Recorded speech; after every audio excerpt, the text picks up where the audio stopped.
everyone, welcome back to another episode of the Craft of the Draft podcast. Another big week of footy and the national champs got underway.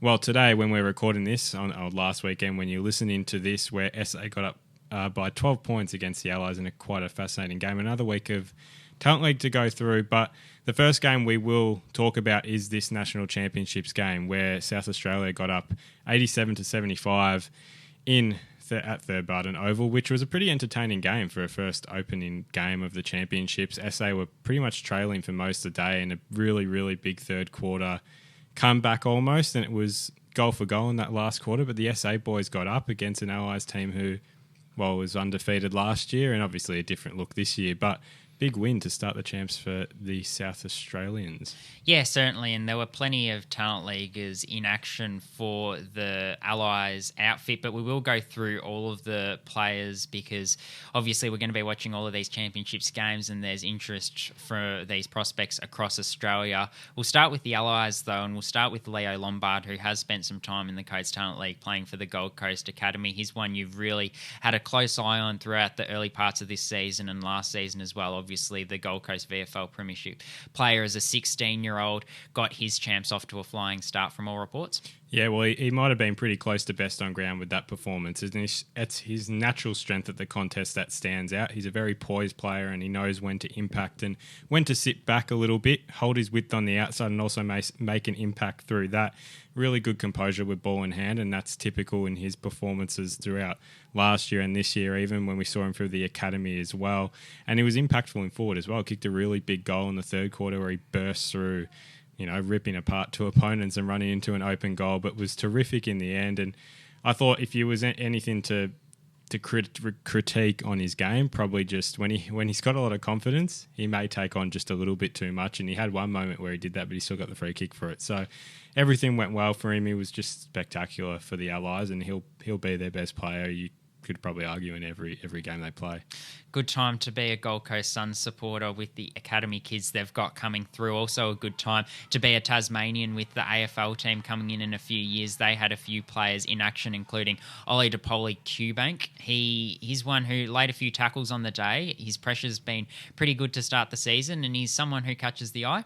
Yeah, well, his tackle pressure was terrific. I think up to halftime he already had 7 tackles, and he kicked 2 really, really nice goals. The first goal, unfortunately, the stream cut out when you just heard the commentator say what a terrific finish by DePolo Qbank. But his second goal was terrific as well. Just his ability to stay composed inside 50, read the intercept well from a kick-in, just bounced around 2 players and walked into an open goal. And then it was his running capacity that I think outlasted most of the boys come the second half when the Allies were chasing the lead quite a lot. His ability to run and generate some carry on the outside and also provide as an option, I thought in transition was terrific on his behalf. And I think it's a really nice game for him to build off.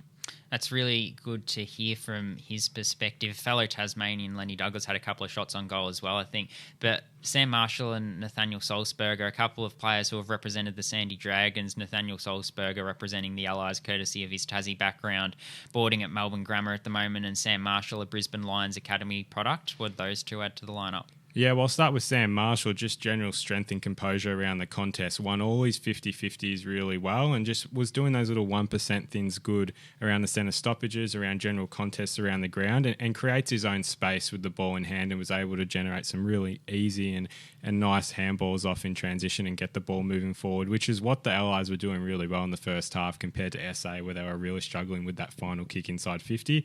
And Nathaniel Salzberger, yeah, well, he's a really neat player, just understands how to get rid of it and lower his eyes and always find that next option really well. In terms of offense, that was where he was really productive, I thought, was lowering his eyes inside 50 and, a few kicks where it would just miss the target, but it was always the right idea, and they were never ineffective kicks. They would just, they would always either slip through or miss the forward just by that centimetre. But he's just got the right idea. He understands his fundamentals really well, and just tactically moving offensively, he's really neat and polished in that sense. Good to hear, and to think about the fact that they've performed well at national championships level and they're going to come back into a full-strength Sandy outfit at the end of the year is something that's ominous for the rest of the competition. But last one from a talent league perspective that I think we're going to touch on today is Josh Murphy. His one-on-one strength had me predicting him to be the CTL leading goal kicker at the start of the year, and I think he showed that in the first quarter from what you've told me.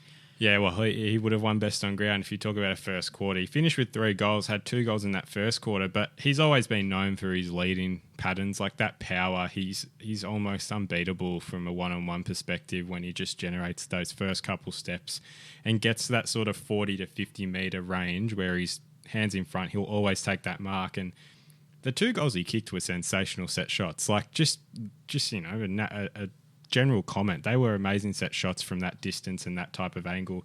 Pretty much the same shot. He actually had 3 shots from the exact same kind of spot.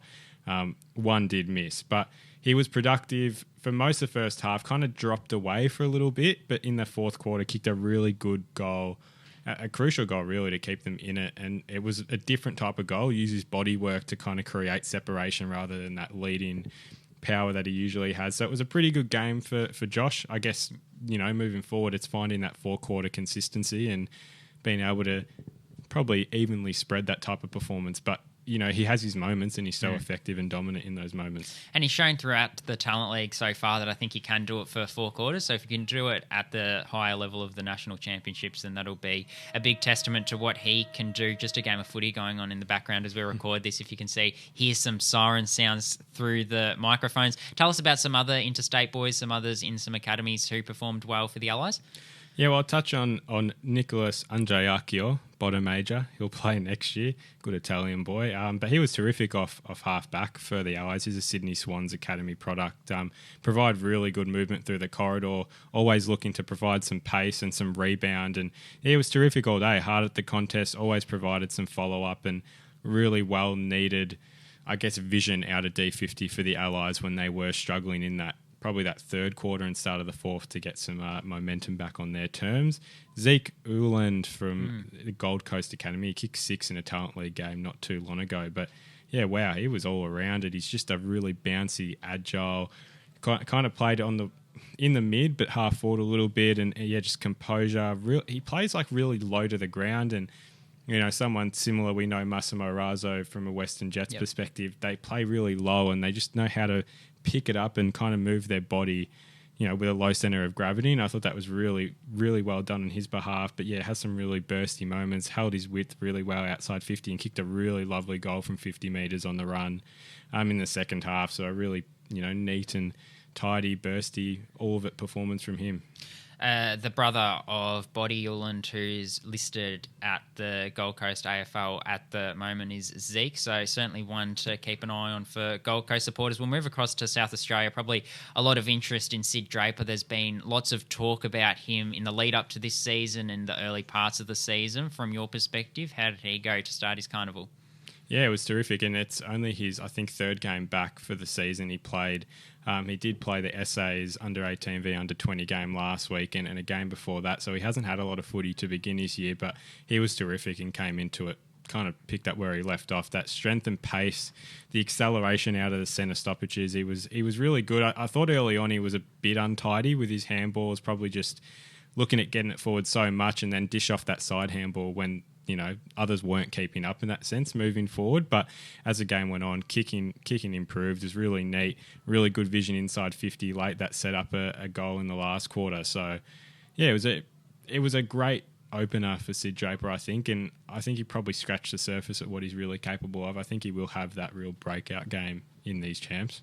Yeah, a statement that we'll bookmark and certainly look back on with interest come the end of the championships is one that lots of people have got their eyes on as to the Campriali twins, the father-son prospects. Tell us about how those two went.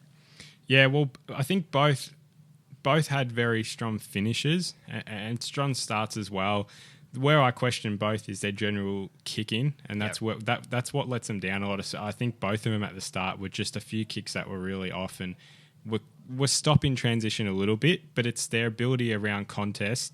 They're very poised players. They know how to work it by hand and know where to run. Like, their running patterns are superb. It's probably those kicks sometimes that can let them down. But yeah, they were instrumental late, and especially Ben, his meters gained off half back were terrific to help provide that transition and really turned the momentum, I think, at points. And Lucas was good as well off that half back position he's usually accustomed to. But yeah, it was really good, positioned well down back and took a few intercept marks. And it was pretty neat performances for both. I still think there's a lot of room for improvement, and I don't think either of them probably sit in the top 20 at this point, but I think Ben's probably there or thereabouts.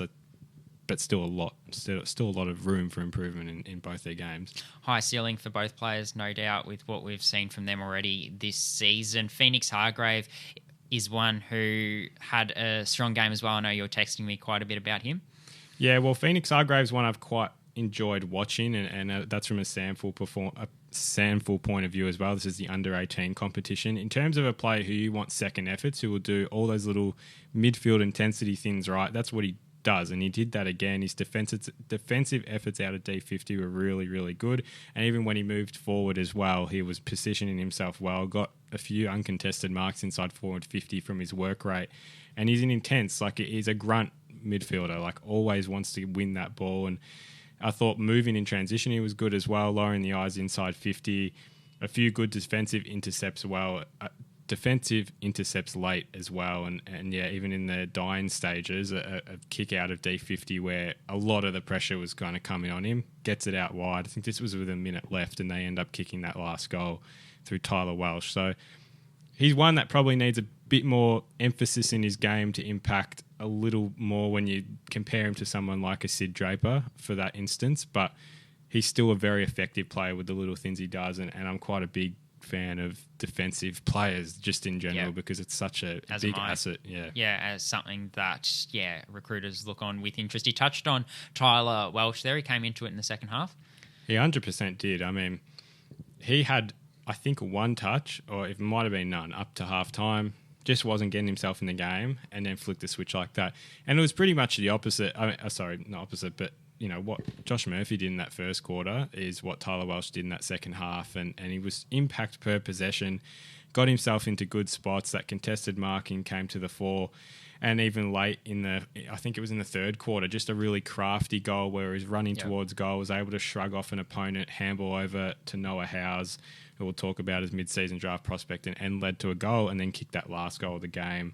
Probably his easier one, where Allies were just, all over the place with the last 60 seconds and got his third goal, but really turned it on late. But that proves impact per possession player that might not have his moments early, but did everything well in that second half and finished with 3 goals. No, very good. You touched on Noah Howes there. He and Evan Bradley both hit the scoreboard throughout the day. For sure. I mean, I'll touch on Evan Bradley first. And in that first quarter, kicked their first 2 goals of the game. Really crafty inside forward 50.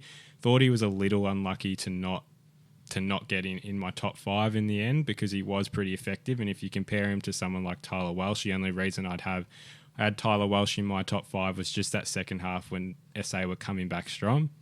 He was just there when they needed him. But you could also say Evan Bradley was there when they needed him in the first half. Like, Allies were kicking away, but he just kept him in it and was really good, was creating space inside forward 50 and was getting off his opponent, doing all those small forward craft things that he needed to do to be impactful, and I thought he did that well. Noah Howes, mid-season draft prospect. I thought he was pretty good. Crafty in the sense where for a taller forward, he was able to move really, really well. Got a really good goal assist early in the game where he just kind of flicked a forward pass over the top to Charlie Nichols in the goal square, got himself into good spots inside 50, took contested marks, and then in the fourth quarter as well, another good contested mark and sort of a set shot when the game was on the line as well. So a really neat performance from Noah. Any others from a South Australia perspective you want to touch on? Dyson Sharp has a pretty handsome stats line. Yeah, well, Dyson Sharp, he does finish as my best for SA in the end. He's a bottom age product, and we'll see. If we're talking about Josh Smiley as, that real beast in the midfield and that number 1 pick this year, can only imagine Dyson Sharp will be up there and abouts next year. But yeah, he was just busy around that midfield. Centre stoppage wise, he was just bursting out, and you notice him straight away. His vision just lights up, knows where to get rid of it, and even on D50 as well, he provides that rebound and that real bounce and pace that they needed to keep the ball moving forward, strengthen the contest, rips it out. One of those players who just knows how to use his body work so well. And yeah, he was terrific all day. Couldn't really fault a lot of what he did in the end. So pretty big performance from him. I'm going to read out my 5, 4, 3, 2, 1 votes. So we're going to do a collective Craft of the Draft National Championships medal, and we'll both watch some games, so there's games we're going to give an average of our votes collectively. But for the Allies, gave 5 votes to Leo Lombard, 4 to Sam Marshall, 3 to Daniel Annabel, 2 to Nathaniel Salzberger, and 1 to Josh Murphy. From SA, 5 to Dyson Sharp, 4 to Phoenix Hargrave, 3 to Sid Draper, 2 to Ben Camperelli, and 1 to Tyler Welsh. So that's the wrap for SA and Allies. Yep. A lot to go through there, but we haven't talked about SA on this podcast, and what you just heard will have been on a separate video on our channel as well. But I've done a lot of the talking. Yeah, Your turn to do a lot of talking. You saw a lot more Talent League footy than me this week. Yep. But we'll start with the boys. Let's start from what you just watched. We'll start with Bendigo and Easton. So Easton got the job done in this one, and Bendigo were in with a sniff late. Talk us through it, and I'll lead you to the other question. Tell me about Easton's midfield to start, because that's always a general topic of conversation when we talk about Easton. Yeah, Easton's midfield, it was a typical Josh Smiley performance. Won a slew of centre clearances, was really strong around the ground. I guess the highlights worthy moment this week was where he contested the ruck inside 50 Tom Hawkins style or Charlie Dixon style. There's a few in the AFL who do it. He just put his hand up, grabbed it out of the ruck against a more established ruck, someone who plays ruck as their primary position. He threw them out like a rag doll. He got it and he threw it on his boot and kicked the goal from 30. So those are the sort of things that Josh Smiley's starting to do for fun now and really establishing himself as that top pick. I thought Cody Anderson's first half was quite strong, and Christian Moreira's worked his way into it in the second half. He had an inside 50 kick to Jack Ryan, I reckon, in the fourth quarter, which was really impressive off the outside of the boot with his momentum going the wrong way, which really showed his ability to hit targets and a diverse skill set. But yeah, those three certainly all had moments like we're accustomed to seeing from them. And Ilaro Smith is one who I guess we're used to seeing him playing the ruck, but he actually played up forward. Worth noting that. Similar, Remy McLean, tell me about his game and big performance in terms of what's on stake in the next coming days. Yeah, it certainly was. 3 goals, 2 he kicked in the first quarter, and then he kicked another one later in the day. But that first quarter, he was causing all sorts of issues for Bendigo. They had no one who were able to go with him. So a couple of those scores were from free kicks, and it wasn't as though, they were soft free kicks, they were soft goals. He was actually getting himself on the move, being really proactive, and Bendigo had no way of stopping him. So if he didn't get the free kick, he would have taken the mark anyway. His ability to take the ball at the highest point and also understand where the midfielders are going to put it and run to the open areas was really impressive. I really liked what he did. And then as the game wore on, he got a few marks higher up the ground and was willing to empty out when he needed to as well. So a really strong performance that showed all aspects of his skill set, I thought, particularly overhead. Tell me about Bailey Lloyd's performance. I know you quite liked the way he played, so I guess from an Eastern perspective, was he one that was a game winner in the sense, you look at it in 4 quarters, was he one that stood out as a real tone setter for them? Yeah, I think he was. A tone setter is a good word to use, because it was his repeat efforts that were really good, and that's what Eastern really needed to do throughout the day. Bendigo threw a massive challenge at them, and they got out to 3 or 4 goal leads a couple of times, and Bendigo were able to reel it back with a 10-minute burst of momentum. But yeah, his effort on the wing and his ability to connect was really important on the day. I think the same could be said for Riley White, playing a slightly different position, but as strong a game as I've seen him play this year, arguably, and Lockie Monteith worked his way into it quite well as well. Bendigo perspective, I'll start with the Vic Country aspirants of this team. I'll let you list through them, but I'll lead you with James Barrett. Look, the reality is his issue is the goal kicking. I mean, he should be kicking about bags of 6 every day.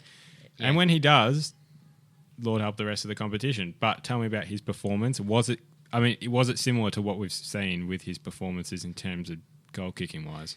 Goal kicking wise is similar to what we've seen, because he got lots of chances, and unfortunately he finished the day with 4 goals, 6. So 10 shots on goal, and there are a few more he definitely should have had. If you look at them, you probably say 7-3 is a fair scoreline from the shots he had. There were some difficult ones in there, but by and large, he would like to clean up his set shot goal kicking a little bit, but he was still quite comfortably Bendigo's best player on the ground. He did miss a couple of shots late, which would have given them a chance to snatch it when Eastern did get out to a 22-point lead midway through that last quarter. But they wouldn't have even been in it if it wasn't for his presence up forward. He took contested marks for fun, and his aggressiveness at ground level is something that I think can get overlooked as well. But he's shown over a period of time now that he really attacks the ball, and he's willing to lay some big tackles. Some other things that I noticed, he sets goals up. He set a couple of goals up, so his kicking inside 50 is really good. He knows as a key forward where he wants it when he wants to be leading and getting separation on the lead, and he puts it out in front of teammates. Excuse me. And he did that well on the day. He also led well on the day. So, yeah, his leading coming towards the kicker was really good as well. So he was able to get separation on his opponent. And we're used to him taking really big contested marks, but he was also able to get separation on his opponent. So a really good performance from him. He talked about the other Vic Country aspirants. Archer Day Wicks worked his way into it. His second half was really strong, playing mostly in the midfield. I thought his overlap and drive was really good. And Toby Travaglio was typically staunch in defence and provided that run. Is that all from that game?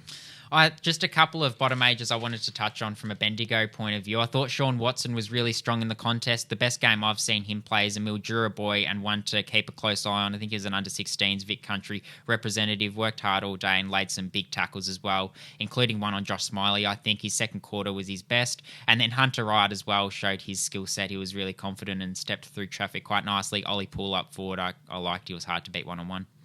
Next game of today when we're recording this was Gippy and Sandy, and Gippy got the job done 10-8-68 to 7-8-50. That's Sandy's second loss in a row, but it's a kind of typical season for Sandy. They'll drop off in the middle of the season with the players that are available. But I'll ask you from a Gippy perspective about Asher Eastham. Tell me about his general performance, and brings that speed, that flair. Most of those Gippy have a few of those players, but tell me about his performance.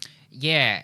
3 goals he kicked on the day and was matched up on Owen Bader quite a bit. And Owen Bader actually held his own quite well. I thought he won a few important one-on-ones. His intercepting was quite strong, and he had a say for Sandy. But Asher Eastham, when he does get it on a lead and get it presented in front of him, is really hard to stop because he does have that size and he does have that speed that you talked about. So he was really prominent up forward, and I thought Archer Turlick was really prominent as well. Worth touching on Brody Atkins, who we've touched on a little bit throughout the season, a bottom major who's run through the midfield. He kicked a really nifty goal in the last quarter, which ended up being the match winner, or the match sealer, certainly, from a Gippy perspective. From a Svandy perspective, who were the few standouts that you saw in that game? Yeah, I think that Lockie Voss played a really strong game. His ability to take the ball at its highest point, as people say, or his ability to take it with his arms fully outstretched was really impressive. Took some really solid intercept marks, as did Adrian Cole and Owen Bader, as I touched on. Jet Hayata in the second half was really, really important with his inside 50 kicking and his energy, and a really good story with Max Holt, who has been in the program since the start of last year, but been off the field with an ACL injury, continual delays, finally got back on the field, kicked a couple of goals and presented really well at the ball carrier as a 19-year-old coming back to the program this year. So, yeah, he showed a little bit as well, actually, in that second half. Ran the game out pretty well for his second game back from injury. Good to hear. Oakley and Western was the other game on the Sunday. I'm not sure if you have anything. We are recording this on a Sunday, which is odd for us. Usually we record this on a Monday night, so we don't have stats yet, unless you have anything. I don't have anything. I know they were really happy with Massimo Razzo and Christian Olivieri's performance, and Luca Grego continued on his strong form. Well, we do apologise. We will touch more on Eastern on next week, just the odd occasion this week. But I think the game we need to talk about is Tassie and Northern. And you sent me a tweet last night about Tassie, how it's the first time they've won 5 games since the Mariners era, which was over 20 years ago. And they actually now sit, they're first for equal first for the country, equal first in the league as well with Geelong. So they're on a bit of a roll. We know their top team probably won't win a premiership, but they're such a talented side in terms of depth, and they go through the regular season and they do go deep into finals naturally. They're just that team that always finds something, but they got up by 15 points against the Knights at Preston City Oval, which is always big on the road, but probably the one we have to talk about is Charlie Bovell, who kicked 5 goals as a 16-year-old. That's his first game at Devils level. That's pretty big, eh? Yeah, outstanding. So you think about Tassie missing the Allies boys as well, and a shout out to David Ingram for that tweet as well, a Tassie historian who put that work together to get that tweet. But they're missing their Allies boys, and one of those Allies boys is Lenny Douglas, who's been a really bankable contributor on the scoreboard for them. You can always bank on him getting multiple goals. So to have someone like Charlie Boville come in, a strongly built type player, and kick 5 goals is really important. He's played some senior footy for North Hobart, who are struggling in the Tassie State League. They're not kicking many goals. He's obviously a forward, so it's been tough going. But to play senior footy as a 16-year-old is a great experience. And then to play as a double bottom major in the Talent League also shows how highly he is regarded down there. So it's good to see him going well. Harry Elmer is one they've been high on as well, and he finished with 28 and a goal, and probably his best performance of the season, standing up in the absence of some others. For sure, the next game of the round, of the Saturday, was Murray, who defeated the Cannons by 1 point. I feel like the Cannons had a very similar result here last year. Do you remember? I feel like they had a very close finish, or maybe that was there a against kick Northern. after the siren? Was that the one? Possibly. I just feel like these two teams have a bit of history up at the Wayne, at the showgrounds. But Murray by a point, pretty big, and Matt Wicklock, I guess, is the name to talk about there, with 5 goals from 14 touches, so pretty impactful performance ahead of a champs coming up. Yeah, and good to see him and Jack Whitlock sharing the forward line. It's something we're not going to see a lot because, there's always one playing at one end of the ground, the other playing at the other end. Matt's usually the one playing in defence. So to come up forward and have such an impact is really good. Joe Berry, another multiple goal scorer, to continue pushing his case for the Vic Country squad, which we'll talk about next on the next podcast. But one worth touching on, Alex Swinnerton went back. He gathered 28 disposals, I believe, and was really productive from an offensive standpoint, and played on Isaac Kako. Kept him to 1 goal 5. That's impressive. Kept him to 1 goal 5, 6 shots, but was forcing him wide and really strong in his ability to put pressure on him every time he did get the ball, which did cause those rush shots. Kako had a couple of opportunities late to try and steal it for Calder, who went down, like you said, by a point. Unfortunately, wasn't able to convert it. But Alex Swinnerton's pressure, which you've been big on all season, complemented his offensive output really well. Yeah, 100%. Well, that's 10 rebound 50s to his name, and it's that pressure, and it's great he showed it against such a talented player as well, because I feel like he hasn't really been able to show it where he's been playing. He's had those moments, especially in transition, but that's terrific for him. And Damon Holloway, 21 and a goal, good performance for him. And a few of these boys just kind of finding the right form ahead of a big championships coming up, which the 2 Vics play on the 9th of June. So still a bit of time, but big performances nonetheless. Geelong, GWV. Yeah. You watch this one. Yeah, Falcons too strong in this one. This was down in Warrnambool, down southwest of Victoria. Great for the local community, and the Falcons got up 82-46 in that one. Tell me a bit about the big standouts. I'll let you touch on Geelong first, and who stood up for them in that big win. Yeah, Will McLaughlin. So you talk about Remy McLean playing a performance right when you want to play it as a mid-season draft prospect before the draft. He certainly did the same thing, kicking 6 goals 2 or 6 goals 3 for his team, and was a barometer all night up forward. 181 centimetres.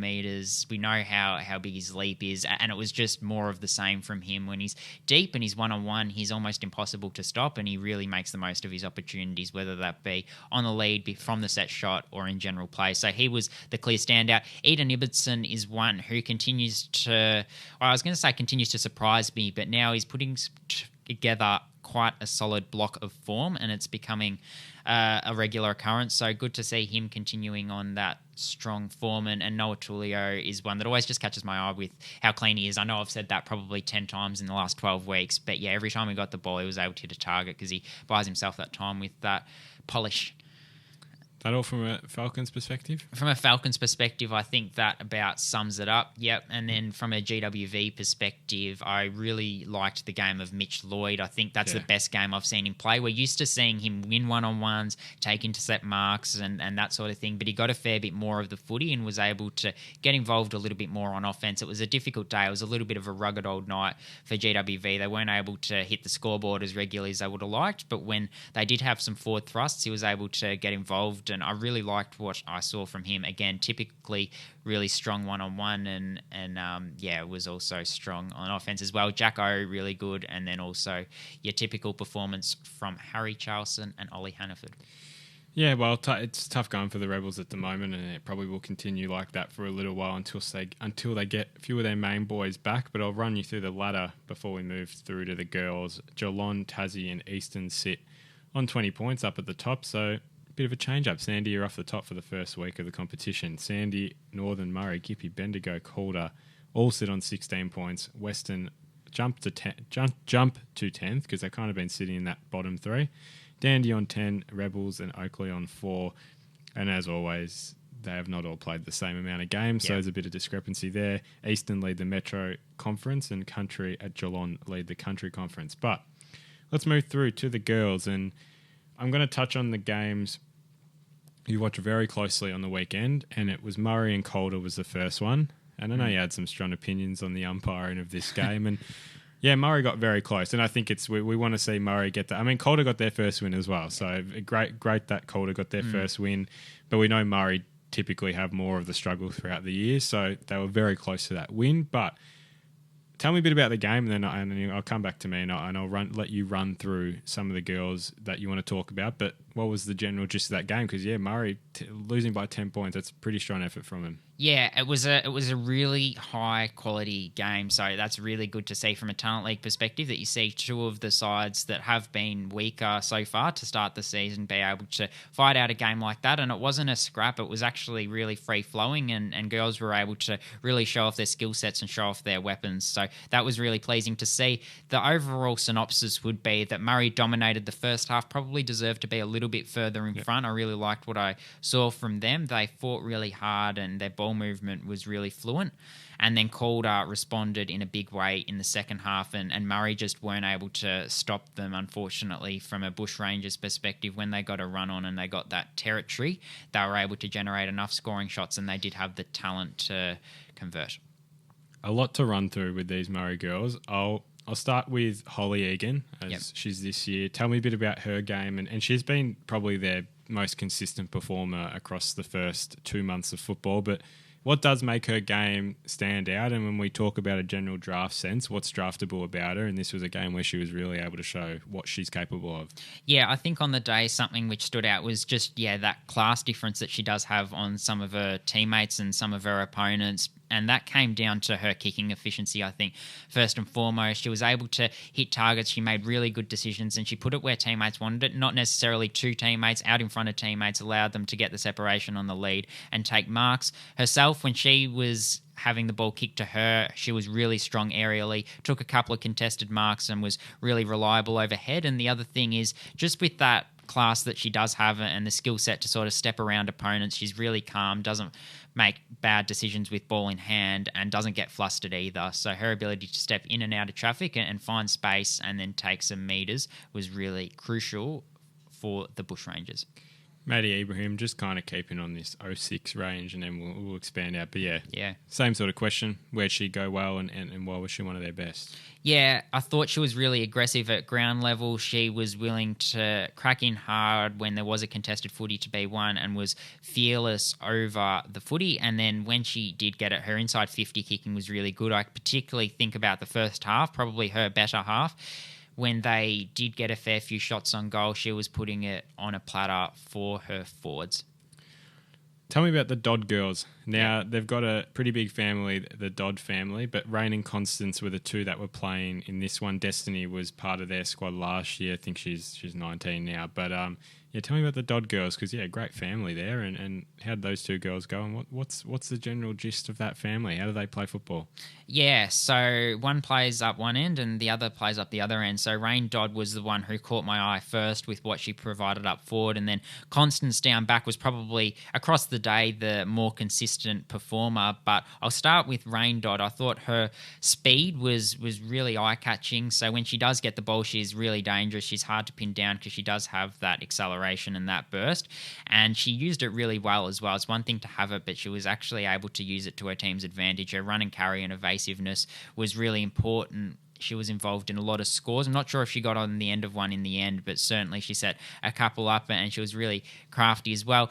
Constance Dodd in defensive 50 was really important, particularly late. There were a few times where Calder were up by a goal or a couple of goals in the last quarter, and the ball came in and it looked like they were very close to kicking that absolute sealer, and she was able to get back in the hole and did that really courageously, going back with the fly to the footy. And then she also backs herself to break away from traffic, which is something that was really evident on the day when Calder did start to get the territory, that it did become a little bit of a stoppage-heavy game at times. She was trying to burst it forward for Murray, and I thought she did that generally pretty well. Her spoiling was another feature. Peyton Johnson, top ager, and Nikita Spiteri, bottom ager. Tell me about those two, and then I'll let you finish with the 08 girls, who were pretty spectacular, but tell me about those two. Yeah, I'll start with Nikita Spiteri, who I thought just got to dangerous spots throughout the day, particularly in that first half. Her pressure's quite good as well, but yeah, she knows where to position herself when the game is on Murray's terms to really impact. And Peyton Johnson was really good on the lead. I talked about some of the girls inside 50 kicking, in particular Maddie Ibrahim. She waxed really well with Peyton Johnston at times. She was able to get that separation from her opponent and led into space, took some really nice marks. Well, now the 08 girls, so still a couple more years left on these girls, but Majella Day, Rose Bell, Sophia Green. Majella Day is probably at the top of that list in terms of she's been touted pretty highly for the last 6-12 months, really, and she's already still very young in her football career, still a lot of development left, but a big day out for her, and then obviously, Rose and Sophia as well. So tell me about what's the future look like for those three. Yeah, I'll start with Majella Day. She was outstanding in the first quarter, kicked a couple of goals early. I think she finished with 3, but yeah, her contested marking is what sets her apart.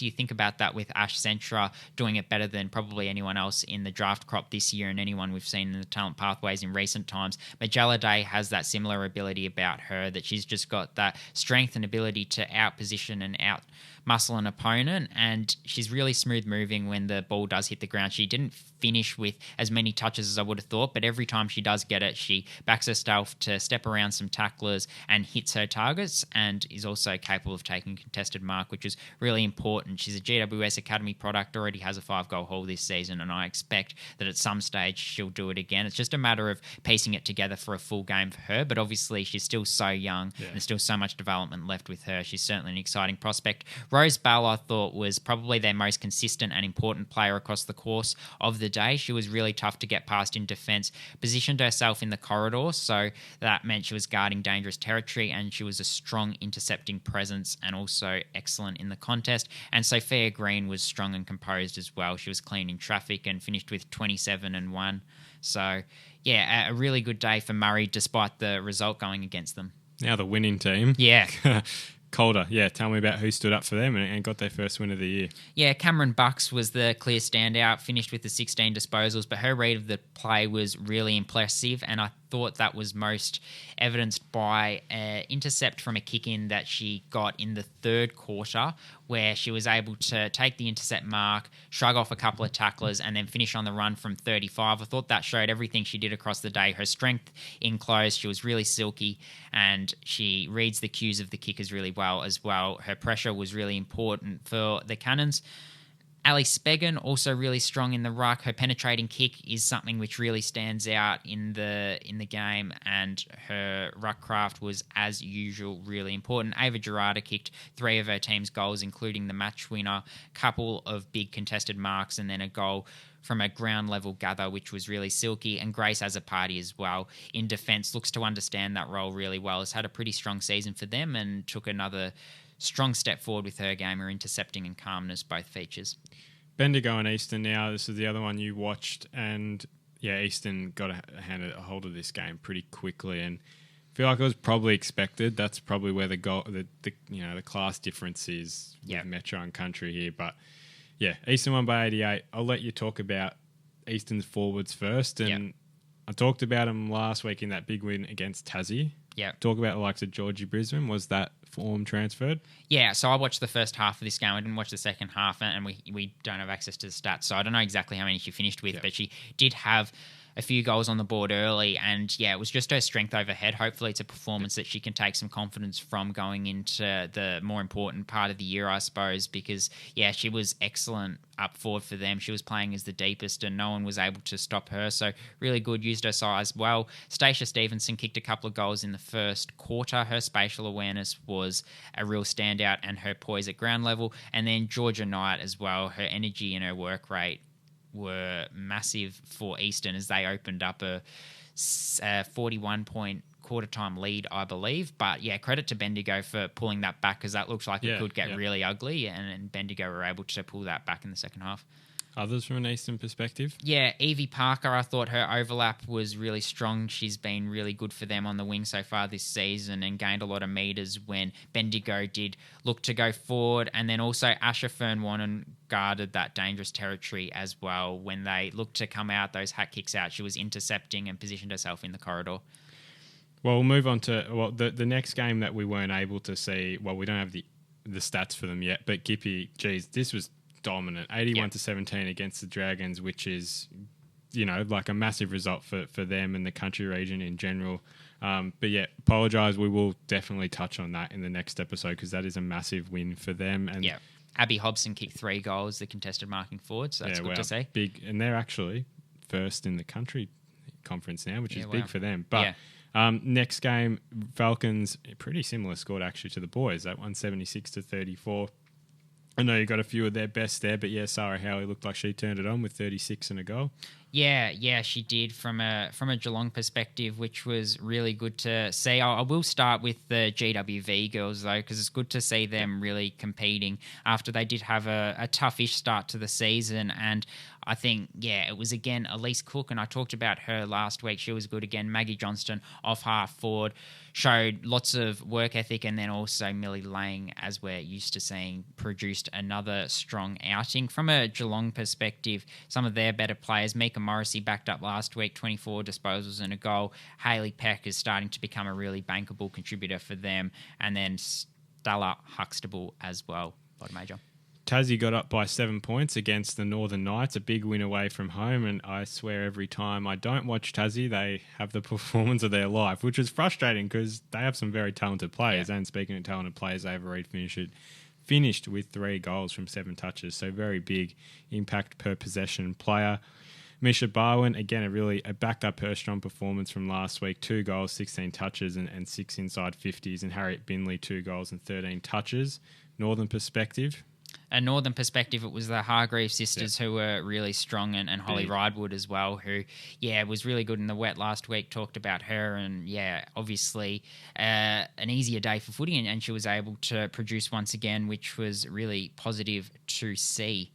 Dandy in Sydney was it's the last game that's been played this round, but there's actually Western and Northern Territory to happen during the week, which we did tip last episode if you haven't heard that one. Yeah. But Dandy, did we both not back them? I definitely didn't back them. Yeah, I didn't back them. So, it's a good win. To see them. 48-34, they got up against the Swans Academy. Yeah, a really pleasing performance from all reports from Talia Sanger, who spent some time on the sidelines with an ACL injury. Just her second match back, I think, finished with the 17 disposals and was one of their best players. And then Gemma Reynolds and Kayla Dalgleish going into the national championships is starting to really piece together a strong start to the season. Zoe Basenko kicked a couple of really timely goals to open up a bit of a buffer for the Stingrays when the game was on the line. So that was good to see, but that wraps up the... We'll go to the tips now. Ladder. We'll go to the ladder first. But yeah, Oakley and Eastern lead with 20. Gippy, Northern, Geelong, Tassie, Dandy all on 16. Bendigo and Sandy on 12. So they've both slipped a little of those teams down the ladder. Rebels on 8. Calder got their first win. They're on 4. And Western and Murray still searching for their first win. I'd like to back Western in this game against the NT. Yeah. You'd hope. Oakley lead Metro. Country's still tight. Gippy, Geelong, Tassie, Dandy, Non, Bendigo, Rebels, Murray. I'm going to make my big call. I don't think this country conference top 4 changes, as in the top 4, not the actual positions. But would you back that? Read out the top 4 again. Gippy, Geelong, Tassie, Dandy, Bendigo, Rebels, Murray. I think Bendigo are the only team who will probably have a genuine chance of jumping back in unless the Rebels kind of get an unexpected win. They're just sitting that one game out.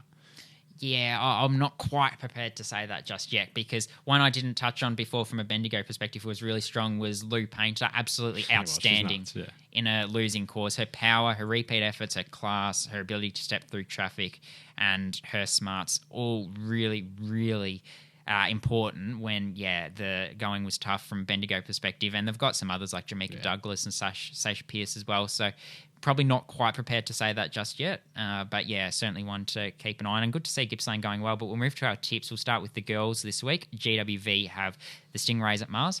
Dandy. Same. Bendigo versus Gippsland. This is a tough one.